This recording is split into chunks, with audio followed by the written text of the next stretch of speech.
Bonjour à vous. Le cogito, ou cogito pour ceux qui préfèrent, puisque le terme latin cogitare a donné en français le verbe cogiter, c'est sans aucun doute un des concepts les plus célèbres de toute la philosophie occidentale. En latin, cogito signifie littéralement je pense. En philosophie, le cogito est étroitement lié à René Descartes.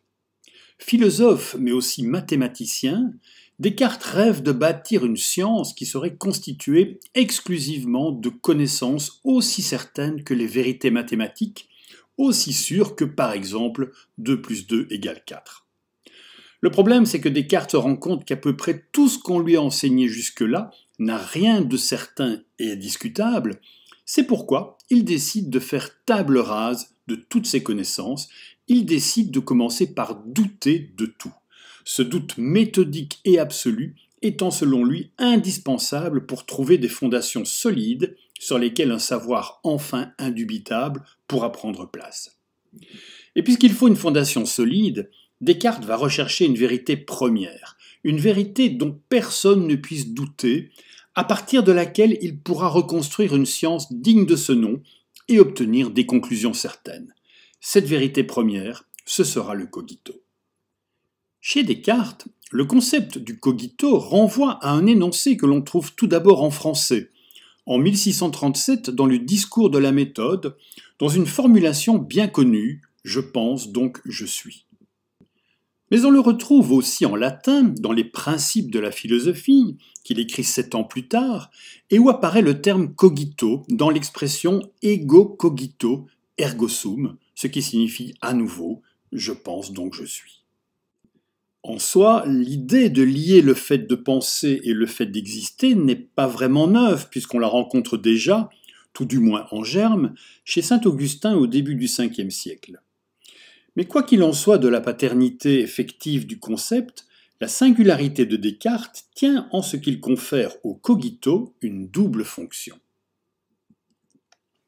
Premièrement, et dans la mesure où cet énoncé constitue la première et la seule vérité qui résiste à toutes les raisons de douter imaginables, il exprime chez Descartes la première certitude qui résiste à un doute méthodique.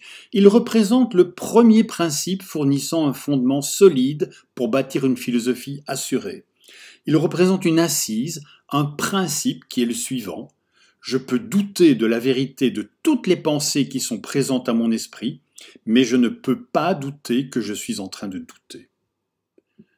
Deuxièmement, et même si l'idée selon laquelle je pense donc je suis n'est pas démontrée, mais simplement éprouvée par la conscience même, dans la mesure où le cogito est appréhendé de façon claire et distincte, il devient le prototype, c'est-à-dire le premier exemple, mais aussi l'archétype, c'est-à-dire le modèle de la certitude indubitable, de la connaissance vraie, et il constitue ainsi un critère de la vérité qui se présente à nous comme une évidence qui sera à la base de l'élaboration des 4 règles de la méthode.